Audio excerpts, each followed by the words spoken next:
नमस्कार मंडळी, sixth sense info चॅनलमध्ये पुन्हा एकदा आपलं सर्वांचं स्वागत आहे। आजचा सुद्धा अतिशय महत्त्वाचा आणि सर्वांच्या जिव्हाळ्याचा विषय आहे तो म्हणजे मोबाईल।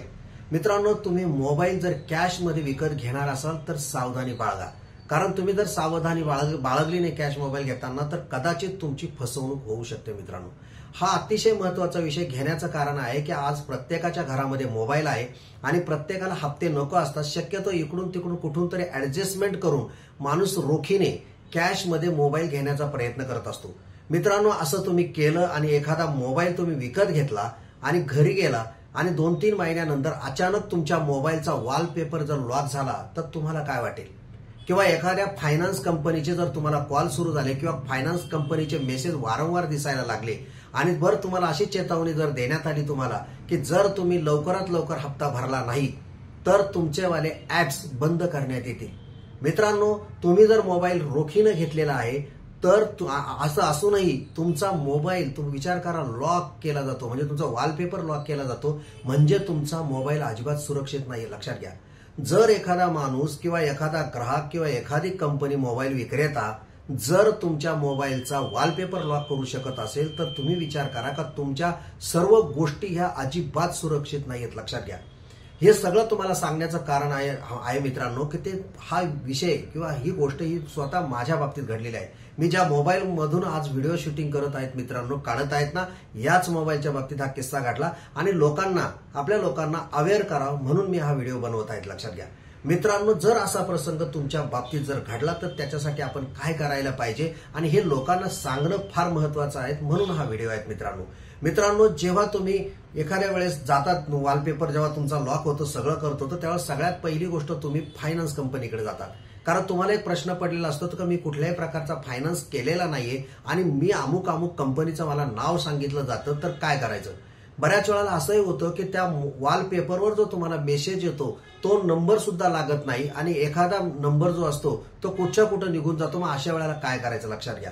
तर मित्रांनो, ज्या फायनान्स कंपनीचा मोबाईल असेल किंवा जो फायनान्स कंपनीचा मेसेज तुम्हाला आला असेल लक्षात घ्या, तर त्या फायनान्स कंपनीच्या ऑफिसमध्ये जा। ऑफिसमध्ये गेल्यानंतर तो तुमचे सर्व पॅन कार्ड किंवा तुम्ही हप्ता काढला होता का नाही किंवा कारण नसताना मनस्ताप होईल अशा गोष्टी आपल्याला विचारल्या जातात। तुमचं या फायनान्सशी काही संबंध आहे का, बघा तुमच्याकडे क्रेडिट कार्ड आहे, भरपूर गोष्टी विचारल्या जातात आणि शेवटी तुमचा पॅन नंबर वगैरे सगळं टाकल्यानंतर जेव्हा त्यांच्या लक्षात येतं की तुम्ही कुठल्याही प्रकारचा त्या कंपनीचा फायनान्स वगैरे घेतलेला नाही, मग त्यानंतर तुमची जर ओळख असेल मित्रांनो तर त्या फायनान्स कंपनीला विचारलं पाहिजे, कारण तुमचा फोनचा जो वॉलपेपर लॉक केलेला त्याच कंपनीने केलेला असतो। त्यामुळे त्यांना विचार हे का घडलं, कारण तुमचा स्वतःचा म्हणजे तुमच्या मोबाईलचा जो EMI नंबर असतो मित्रांनो तो नेमकी त्यांच्याकडे असतो, त्यामुळे सगळं घडलेलं असतं। बऱ्याच माझ्या बाबतीत अशी गोष्ट घडलेली आहे मित्रांनो की माझ्या समोर त्या मोबाईलचं कव्हर फोडलं, सर्व माझ्या समोर गोष्टी केल्या, तरीही लक्षात घ्या की माझा मोबाईलचा जो EMI आहे लक्षात घ्या तो मला भरायला सांगण्यात आलं। तर त्यावेळेस मित्रांनो त्याच फायनान्स कंपनीच्या जे त्यांचा स्पेशल विभाग आहे हे सगळं काम करणारा लक्षात घ्या आणि त्याच्याकडे जाऊन त्याला EMI नंबर देऊन हा मोबाईल कोणाच्या नावावर आहे किंवा हे मेसेज कोणाला येत आहे हे पडताळणी करा आणि ती व्यक्ती बरोबर आपल्याला ज्या माणसाने हे उद्योग केलेले आहे किंवा ज्याच्या नावावर आहे तो माणूस हे सगळं करत असतो। या बाबतीत अजून एक महत्वाची गोष्ट लक्षात ठेवा मित्रांनो, तुम्ही जर का नवीन मोबाईल जर कॅश मध्ये खरेदी केला असेल तर त्याचं बिल सांभाळून ठेवा। नुसतं बिल नका सांभाळू तर बॉक्स सांभाळून ठेवा मित्रांनो, कारण मोबाईल दुकानवाले काय करतात की त्याच्याकडे जर एखादा मोबाईल नसेल तर गिऱ्हाईक परत जाऊ नये म्हणून दुसऱ्या मोबाईल मधून ते आणतात आणि त्या मोबाईलच्या मोबाईलवरनं काही कळत नाही, पण त्यांनी असा कोड लिहिलेला असतो त्याच्यावरनं कळतं की हा मोबाईल कोणाकडून आहे। जर मित्रांनो तुमचा मोबाईलचा बॉक्स जर तुमच्याकडे नसेल लक्षात घ्या तर तुम्हाला प्रचंड त्रास होणार। बिल असूनही त्याचा काय उपयोग होत नाही, कारण त्या माणसाला तुम्ही ओळखत नाही, कारण ज्याच्याकडे तुम्ही गेला तो म्हणतो याचा माझ्याशी काही संबंध नाही। लक्षात घ्या, या अशा गोष्टी होतात आणि त्यामुळे अकारण आपल्याला मनस्ताप हे सहन करावा लागतो। मग मित्रांनो, अशा वेळेस तुम्हाला मी सगळ्यात सांगेल की नुसता वॉलपेपर जेव्हा हे सगळ्या गोष्टी करता तो EMI नंबर देतो तर त्या व्यक्तीला भेटण्याऐवजी तो आपल्याला सांगतो, कारण ज्या व्यक्तीने ते केलेलं असतं त्याला आपण ओळखत नाही, की ज्या दुकानातून आपण मोबाईल नंबर घेतलेला आहे त्या दुकानामध्ये जा, तिथं आपला मोबाईल आपला स्वतःचा मोबाईल त्याच्यानंतर त्याचं बिल आणि तो जो बॉक्स आहे तो घेऊन जा, म्हणजे आपल्याला सोपं जाईल मित्रांनो। आणि त्या सगळं दिल्यानंतर मग ते ऍक्शन घेतात वगैरे, पण मित्रांनो फक्त एवढ्यावर थांबू नका।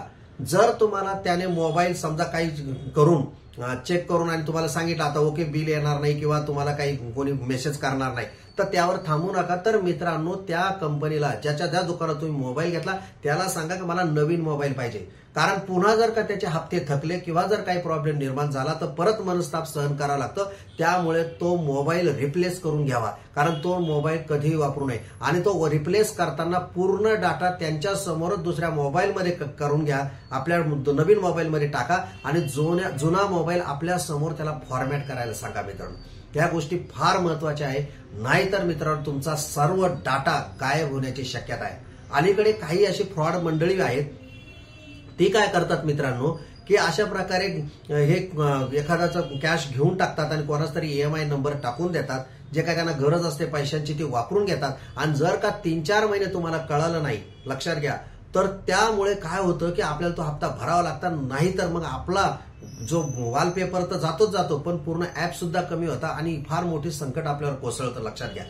यासाठीच लक्षात घ्या, ऑथेंटिक अशा दुकानामधनं आपण सगळी खरेदी केली पाहिजे. आणि या फ्रॉडमध्ये काय होतं लक्षात घ्या, की जर त्यांच्याकडे तुमचा डाटा असेल आणि जर तुम्ही त्याच्याकडे जर तक्रार केली आणि त्याच्याशी भानगडी केला, तर तो काय करतो माहितीये का मित्रांनो, तुमच्याच मोबाईलमध्ये जो डाटा असतो त्या डाटावरनं तुम्हाला सगळ्या तुमच्या मित्रांना तुमचे जे फोन नंबर असतात त्याच्यावर सगळ्यांना सांगतो की ह्या तुमच्याकडून इतके पैसे घेणं आहे ना, हा बिल भरत नाही. लक्षात घ्या, ते म्हणतात ना चोराच्या उलट्या बोंबा, तशी परिस्थिती घडण्याची सुद्धा शक्यता असते. लक्षात घ्या. अशा प्रकारची गोष्ट फार मोबाईल कारण आपल्या जवळच आहे, त्यामुळे ह्या गोष्टींची आपल्याला सर्व गोष्टी आपण करायला पाहिजे. आता राहिला प्रश्न सिक्स्थ सेन्सचा. लक्षात घ्या, सिक्स्थ सेन्सचे आपल्याला संकेत मिळत असतात. अनेक वेळा मी तुम्हाला सांगतो, हे नैसर्गिक गोष्टी आहेत. जर तुमचा सिक्स्थ सेन्स जागृत असेल तर त्या माणसाला बऱ्याच गोष्टी अगोदरच कळतात, वेगवेगळ्या प्रकारचे सिग्नल कळतात. पण साधारणतः आपलं माइंड, कारण काही लोकांचा विश्वास असतो, काहींचा नसतो. लक्षात घ्या. परंतु जे मी माझ्या स्वतःवरून मी सांगतो की ज्याचा सिक्स्थ सेन्स जागृत आहे त्याला सारखी डावे डोळ्याची पापणी फडफड करणे, माणूस असेल तर लक्षात घ्या, किंवा डोकं अचानक दुखायला लागणे, किंवा त्याला स्वप्नामध्ये मी कुठेतरी पाण्यात अडकलेला आहे किंवा पूर वगैरे दिसणं, अशा जेव्हा घटना घडतात ना, तर आपल्याला काहीतरी संकट येणार याची आपल्याला सूचना असते. त्याच्याही पूर्वी तुमच्या मोबाईलला ऑलरेडी मेसेज यायला सुरू होतात फायनान्स कंपन्यांचे. पण जर मोबाईल घेतल्यानंतर एखादा जर फायनान्स कंपनीचा मेसेज आला किंवा स्पॅम कॉल आला किंवा फ्रॉड कॉल आला तर असं म्हणून दुर्लक्ष करू नका, तो उचला. कारण तो जर कारण तुम्ही सगळ्यांना सांगणार नाही, कारण अनेक लोक फोन करतात. कारण जर आपण त्याच्याकडे लक्ष दिला नाही तर पुढे जाऊन 2-3 महिन्यानंतर मनस्ताप सहन करण्यापेक्षा अगोदरच पटकन तो विषय मार्गी लावणं फार गरजेचं असतं मित्रांनो. म्हणून मित्रांनो, सगळ्यांना माझी विनंती आहे की जर आपण कॅशमध्ये मोबाईल घेणार असेल तर सावधानगी बाळगा. ऑथेंटिक आणि जिथं खात्रीशीर दुकान आहे त्याच दुकानामधून मोबाईल खरेदी करा आणि आपलं बिल बॉक्स किमान काही वर्ष जरी लागले तरी ते सांभाळून ठेवा, म्हणजे पुढे आपल्याला आयुष्यात मनस्ताप होणार नाही. मित्रांनो, हा होता व्हिडिओ कॅश मोबाईल घेण्याबद्दलचा. जर व्हिडिओ आवडला असेल तर नक्की लाईक करा, शेअर करा आणि सबस्क्राईब सुद्धा करा. धन्यवाद.